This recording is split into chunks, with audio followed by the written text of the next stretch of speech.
हमारी ना बहुत सारी माएँ बहनें ऐसी भी होती हैं जो कहती हैं कि वो रोज़ाना की बुनियाद पर जो है ना वो रियाजुल जन्ना जा रही हैं। फिर कोई मोबाइल गुम हो गया, आपका पर्स गुम हो गया या आपका फैमिली मेम्बर आगे पीछे हो गया, तो आप यहाँ पर आके आपकी व्हील चेयर में कोई मसला आ गया है, कोई ख़राबी आ गई और आप परेशान बिल्कुल नहीं हो। 16 नंबर गेट से अगर बाहर निकलते हैं आप, तो वो सामने वाइट मीनार वाली आपको मस्जिद नज़र आ रही है। ये मस्जिद है मस्जिद अली। जो कहते हैं कि हम तो ग्रीन कालीन जहाँ पे जगह मिली हम पढ़ के आ गए तो वो रियाजुल जन्ना, ऐसा नहीं है। अस्सलाम वालेकुम वरहमतुल्लाहि वबरकातुहू। मैं हूँ नासिर सरवर, मकीने मदीना, लाखों करोड़ों दरूद व सलाम हजूर नबी करीम सल्लल्लाहु अलैहि वसल्लम पर और आपकी आल पर। नाज़रीन, आज की वीडियो जो है वो इंतहाई इंपॉर्टेंट होने वाली है। आपने इस वीडियो को एंड तक लाजमी देना और ज़्यादा से ज़्यादा शेयर करना है ताकि आने वालों की रहनुमाई हो सके।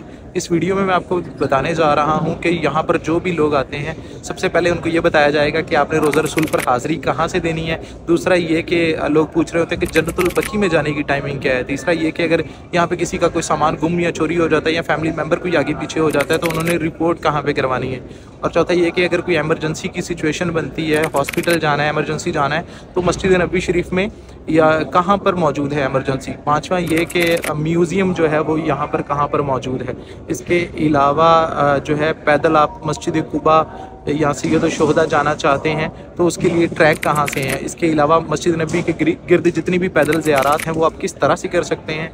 इसके अलावा ये है कि रियाजुल जन्ना में जाने का तरीका क्या है और कहाँ से जाया जाएगा और कैसे जाया जाएगा। और इसके अलावा बहुत सारी इंपॉर्टेंट मालूमात जो मस्जिद नबी शरीफ के बारे में है वो आपको इस वीडियो में देखने को मिलेंगी। इसको एंड तक ज़रूर देखिएगा और हर बंदा इसको सवाब की नीयत से ज़्यादा शेयर ज़रूर कीजिएगा। तो चलें स्टार्ट करते हैं। मस्जिद नबी शरीफ के अंदर आने के बाद आपका सबसे पहला जो काम है वो सबसे ज़रूरी इंपॉर्टेंट काम जिसको कह लिया जाए वो बाअदब तरीके से बावज़ू होकर गेट नंबर 1 बाबुस सलाम, ये वो दरवाज़ा है जहाँ से सलाम पेश करने के लिए आप सब ने आका करीम सल्लल्लाहु अलैहि वसल्लम की बारगाह अक़दस में हाजिर होना है। यहाँ से सीधे गुज़रते हुए हम पहुँचते हैं आका करीम सल्लल्लाहु अलैहि वसल्लम के रोज़ा मुबारक पर, सुनहरी जालियों के सामने। यहाँ पर बाअदब तरीके के साथ सलाम अर्ज़ करें और फिर बाबुल बकी उस तरफ से बाहर आ जाएं। बहुत सारे लोग पूछ रहे होते हैं नासिर भाई हमने जन्नतुल बकी जाना है तो जन्नतुल बकी की टाइमिंग बताएं। तो हर नमाज के बाद जब जनाजा होता है तो आप उस जनाजे के साथ जो है वो जन्नतुल बकी जा सकते हैं। ये देखें अभी नमाज फजर की अदायगी हुई है और उसके बाद अब जनाजे को लेकर मैयत को लेकर जन्नतुल बकी की तरफ जाया जाएगा। तो जिस नमाज के बाद यहाँ पर जनाजे का ऐलान हो और जनाजा अदा किया जाए तो आप जनाजे के साथ जन्नतुल बकी जा सकते हैं। जन्नतुल बकी कहाँ से जाना है? 364 नंबर गेट से आपने जाना है। वहाँ से मैयत को जो है जन्नतुल बकी ले जाया जाता है और आप साथ जाएं और आप भी जन्नतुल बकी की ज़ियारत कर सकते हैं, वहाँ सलाम पेश कर सकते हैं।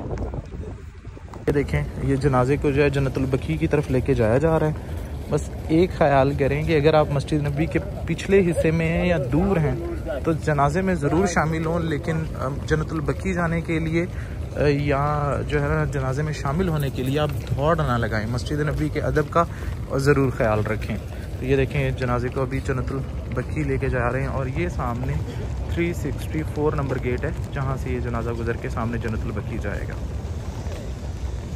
बात बताऊँ आप लोगों को कि मस्जिद नबी शरीफ के इन कूलर्स के पास बैठे बहुत सारे लोग बड़ी छोटी बॉटल्स जितनी भी उनके पास होती हैं पॉकेट में लेके आते हैं, वो भर रहे होते हैं जमज़म अपने साथ कमरों में ले जाने के लिए। तो उनको मैं बताता चलूँ कि मस्जिद नबी शरीफ के अंदरूनी हिस्से में आपको बड़ी बॉटल लेके आना अलाउ नहीं है, इसलिए आप छोटी बॉटल्स को पॉकेट में रख लेते हैं। अगर आप जमज़म में ले जाना चाहते हैं तो उसका सबसे बेहतरीन तरीका है कि आप 310 नंबर गेट पर पहुँचें। ये जगह बनी हुई है यहाँ पर पानी के लिए। यहाँ से 7:30 बजे ये पानी के लिए जगह खुल जाती है। आप यहाँ से पानी भरें, चाहे जितनी मर्ज़ी 5 लीटर की 10 लीटर की बोतल भरें और अपने साथ कमरे में ले जाएं और वहाँ यूज़ करें। बजाय इसका कि आप छोटी छोटी बॉटल्स करके मस्जिद नबी शरीफ के अंदरूनी हिस्से से लेके आएँ, ये प्रॉपर आप लोगों की आसानी के लिए जगह बना दी गई है। आप यहाँ से पानी भर सकते हैं। सबसे पहले ये कि आप जब भी अपने किसी भी कंट्री से यहाँ आते हैं तो अपनी नॉर्मल यूज़ की मेडिसिन जो आप बीपी की खाते हैं या कोई भी मेडिसिन है जो रेगुलर बेस पे ले रहे हैं वो ज़रूर साथ लेके आएँ। और अल्लाह ना करे यहाँ पर आने के बाद अगर आपकी कोई तबीयत वगैरह ख़राब हो भी जाती है तो उस सिचुएशन में आपने परेशान बिल्कुल नहीं होना, बल्कि 305 नंबर गेट पर आना है। यहाँ पर अल सफ़िया अर्जेंट केयर सेंटर ये बना हुआ है हॉस्पिटल। सो यहाँ से आपने अंदर चले जाना है। ये जैसे गेट के बाहर निकलते मैं आपको दिखाता हूँ। देखें ये 305 नंबर गेट है। इससे जैसे ही आप बाहर निकलेंगे बरामदे के ये नीचे आके इसका गेट बना हुआ है। ये देखें मरकज़ सेहत, यहाँ से आप अंदर जाके अपना जो है वो ट्रीटमेंट करवा सकते हैं, अपनी मेडिसिन ले सकते हैं। 305 नंबर गेट भूलिएगा नहीं। दी म्यूज़ियम ऑफ प्रॉफिट बायोग्राफी। आप म्यूज़ियम देखना चाहते हैं कहाँ पर है वो भी आपको दिखाते हैं। ये देखें ये म्यूज़ियम है और इसके लिए आपने आना है 307 नंबर गेट पर।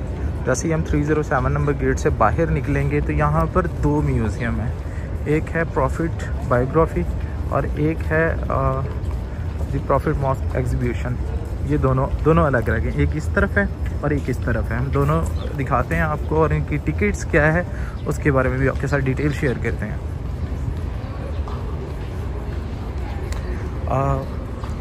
इस साइड पे प्रॉफिट बायोग्राफी ये वाला जो म्यूज़ियम है ये सुबह को 7:30 से रात के 10:30 बजे तक है और फ्राइडे वाले दिन फ्रॉम संडे टू फ्राइडे है, सुबह 7:30 से रात के 10:30 बजे तक। और ये इसका काउंटर बना हुआ है, यहाँ से आप टिकट बाय कर सकते हैं। यहाँ पर जाने के लिए जो टिकट है वो आपको 40 रियाल पर पर्सन मिलेगी।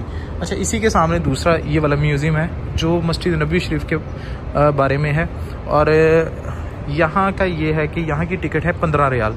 वो भी आपको यहाँ से काउंटर से बाय करनी होगी और अंदर इसको जाके विज़िट करना होगा। 40 रियाल की टिकट है और यहाँ पे 15 रियाल की टिकट है। अगर आपके साथ आपके कोई फैमिली मेम्बर ऐसा है जो व्हील चेयर पे है, आपके वालिद साहब हैं, आपकी वालदा हैं और आपके पास इलेक्ट्रिक व्हील चेयर है या आपके पास सिंपल व्हील चेयर है, यहाँ पर आके आपकी व्हील चेयर में कोई मसला आ गया है, कोई ख़राबी आ गई और आप परेशान बिल्कुल नहीं हो कि हम व्हील चेयर का क्या करें या न्यू परचेज़ करें, तो सिंपल आपने यहाँ पर करना क्या है, 308 नंबर गेट और 309 के दरमियान में ये यहाँ पर गाड़ी खड़ी होती है और कुछ काम जो छोटा मोटा होता है वो फ्री में भी कर दिया जाता है। बाकी चार्जेस वगैरह भी होते हैं डिफरेंट, वो आप इनसे आके खुद मालूम कर सकते हैं और अपनी व्हील चेयर को यहाँ से ठीक करवा सकते हैं। बहुत सारे लोगों को बाज़ औक़ात परेशानी का सामना हो जाता है कि अब व्हील चेयर ख़राब हो गई है तो क्या किया जाए, नई बाई की जाए, तो नहीं जी, आप यहाँ से आके अपनी व्हील चेयर को ठीक करवा सकते हैं।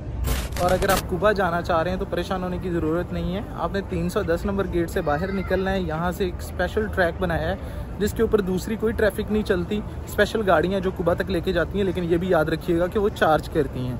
अगर कोई पैदल जाना चाह रहा है तो राउंड अबाउट 3.5 किलोमीटर का सफ़र है जो आप 40 से 45 मिनट के अंदर पूरा कर सकते हैं। सो आपने 310 नंबर गेट से बाहर निकलना है। अगर टैक्सी वगैरह में जाना चाह रहे हैं तो ईज़िली यहाँ से आपको टैक्सी भी मिल जाती है और अगर आप पैदल जाना चाह रहे हैं तो मैं दिखाता हूँ, ये सामने 310 नंबर गेट है मस्जिद नबी शरीफ का और ये जो रास्ता है जिसके ऊपर ये दरख्त लगे हुए हैं, इस ट्रैक से आप सीधा जो है वो मस्जिद कुबा जा सकते हैं। ये सारी यहाँ पे गाड़ियाँ खड़ी होती हैं जो 2 रियाल, 5 रियाल, 10 रियाल की आवाज़ें लगा रही होती हैं, जो आपको सुबह इन गाड़ियों के ऊपर भी कुबा ले जाते हैं।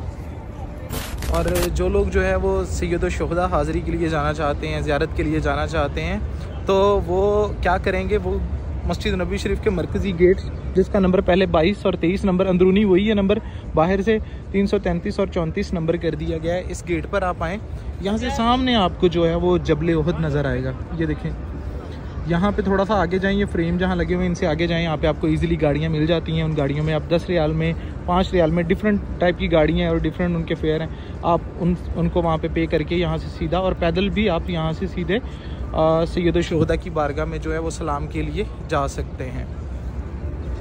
ये देखें। तो अब बात करते हैं उन ज़ियारात के बारे में जो मस्जिद नबी शरीफ के बाहर वाले हिस्से में जो पैदल आप चल के कर सकते हैं। जिनको सामने ये मस्जिद गुमामा नज़र आएगी, आप इस मस्जिद का विज़िट कर सकते हैं। इस पर बाहर बोर्ड लगा हुआ है, इसके ऊपर इसकी डिटेल है। उसके बाद थोड़ा सा आगे जाएं तो वहाँ पर आपको मस्जिद हज़रत अबू बकर सिद्दीक़ जो है वो देखने को मिलेगी। इसी तरह से 316 नंबर गेट से अगर बाहर निकलते हैं आप तो वो सामने वाइट मीनार वाली आपको मस्जिद नज़र आ रही है, ये मस्जिद है मस्जिद अली, आप इसको विज़िट कर सकते हैं। इसी तरह ये होटल जो है इसकी बैक साइड पे फंदक तैबल मदीना की बैक साइड पे मस्जिद हज़रत उमर फ़ारूक रज़ी अल्लाह ताला अन्हु है। और इसी तरह अगर आप 304 या 5 नंबर गेट से बाहर निकलते हैं तो ये बिल्डिंग की बैक साइड पर, ये कॉर्नर वाली बिल्डिंग की बैक साइड पर यहाँ पे मस्जिद उस्मान गनी, उसको विज़िट कर सकते हैं। फिर लेडीज़ गेट की तरफ अगर पीछे वाली जानिब चले जाएँ तो मस्जिद इमाम बुखारी उस साइड पर मौजूद है। और 320 नंबर गेट से बाहर निकलें तो सकीफ़ा बनी सादा मौजूद हैं। ये वो सारी जगह हैं जो मस्जिद नबी शरीफ के बाहर वाले हिस्से में जिनको आप पैदल विज़िट कर सकते हैं। यहाँ पर आपको कोई गाड़ी वगैरह की स्पेशल ज़रूरत नहीं होती, तो आप इजीली बाहर निकले और इन जगहों को विज़िट कर लें। अक्सर जो है ना वो लेडीज़ के कमेंट्स आते हैं कि लेडीज़ जो है वो रियाजुल जन्ना कहाँ से जाएं, तो मैं यहाँ पे बहुत ही ज़रूरी समझूंगा ये बताना कि जेंट्स के लिए और लेडीज़ के लिए एक ही जगह से जाना है। रियाजुल जन्ना के लिए, और वो गेट नंबर 37 है और वहाँ से आपने परमिट के थ्रू जाना है। तो सबसे पहले तो मैं आपको रियाजुल जन्ना के बारे में पहचान करवा दूं और बता दूं आपने कहाँ से जाना है और फिर परमिट लेना है, ये सबसे इंपॉर्टेंट चीज़ है।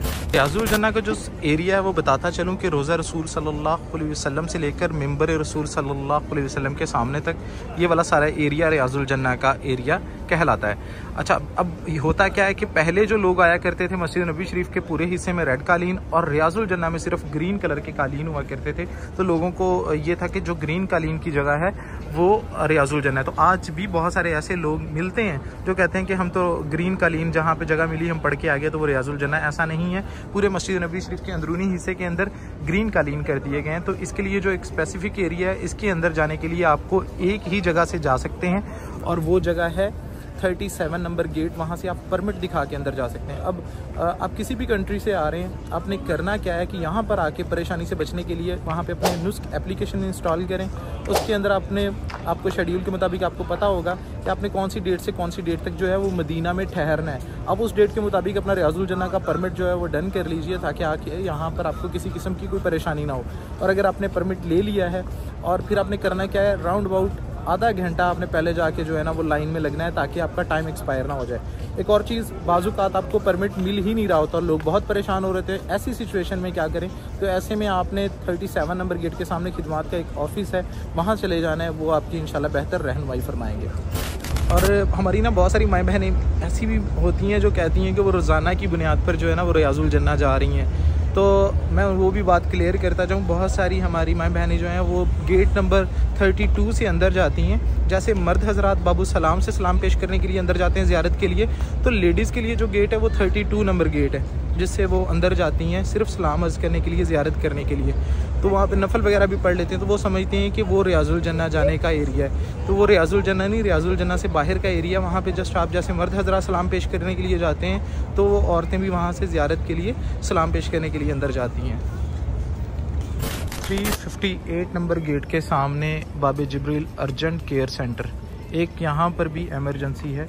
अगर कोई ऐसी सिचुएशन होती है तो आप यहाँ पर भी आ सकते हैं। 358 जन्नतुल बकी की जानिब ये एमरजेंसी मौजूद है। अगर मस्जिद नबी शरीफ में आपका कहीं पे कोई मोबाइल गुम हो गया, आपका पर्स गुम हो गया या आपका फैमिली मेम्बर आगे पीछे हो गया, तो आपने परेशान नहीं होना है। ऐसे में लोग जो है ना घबरा जाते हैं, परेशान हो जाते हैं, अब क्या करें, मोबाइल अमूमन रख के आगे पीछे हो जाता है, भूल जाता है, तो या कोई भी चीज़ आपकी यहाँ पे आगे पीछे हो जाती है, तो आपने परेशान नहीं होना। आपने क्या करना है, आपने आना है 365 नंबर गेट पर। यहाँ पर गुमशुदा का ऑफिस बना हुआ है, आप यहाँ पर आकर अपनी रिपोर्ट लिखवाएं और उनको सारा मामला बताएं। वो कैमरा की मदद से उसको प्रॉपर जो है वो चेक करेंगे। और आपने क्या करना है, इनके और भी गेट के ऊपर ऑफिस हैं, फिर आपने सिर्फ रिपोर्ट लगा के भूल नहीं जाना, बल्कि दोबारा बार बार चक्कर लगा के उनसे इन्फॉर्मेशन भी लेनी है। वो आपका बाकायदा नंबर भी ले लेते हैं। बाज़ औक़ात ये होता है कि आप लोग कहते हैं कि हमें अरबी ज़ुबान नहीं आ रही, तो क्या करें, तो यहाँ पे कोई ऐसा शख्स देख लें पास में जो यहाँ पाकिस्तान से हो, इंडिया से हो, जो अरबी बोल सकता है, उसको साथ ले जाएँ। और वरना आप इंग्लिश ज़ुबान में भी उनको समझा सकते हैं कि आपके साथ क्या मामला पेश आया, तो इस सिलसिले में वो आपकी फिर जो है मुकम्मल रहनुमाई करते हैं। तो जी ये थी मस्जिद नबी शरीफ के बारे में मुकम्मल वीडियो जो आपने देखी है। और कुछ वीडियो दिन के अंदर शूट हुई है, कुछ रात में, क्योंकि नमाज़ फजर के बाद अच्छा खासा अंधेरा होता है और वीडियोस बनाते बनाते दिन निकल आया। और आप लोगों ने कमेंट्स में अपनी राय का इजहार ज़रूर करना है और सब लोगों ने इस वीडियो को ज़्यादा से ज़्यादा शेयर करना है ताकि आने वालों की रहनुमाई हो सके। और देखते हैं कि वीडियो एंड तक किस किस ने देखी है। इसका अंदाज़ा इस बात से लग जाएगा कि आप लोगों ने कमेंट्स के अंदर बताना है कि नेक्स्ट आप कौन सी लोकेशन देखना चाह रहे हैं, कौन सी जगह देखना चाह रहे हैं। इंशाल्लाह मैं उस चीज़ का व्लॉग बनाऊँगा। अपना बहुत सारा ख्याल रखिएगा, दुआ में याद रखिएगा। अल्लाह हाफ़िज़, फ़ी अमानिल्लाह।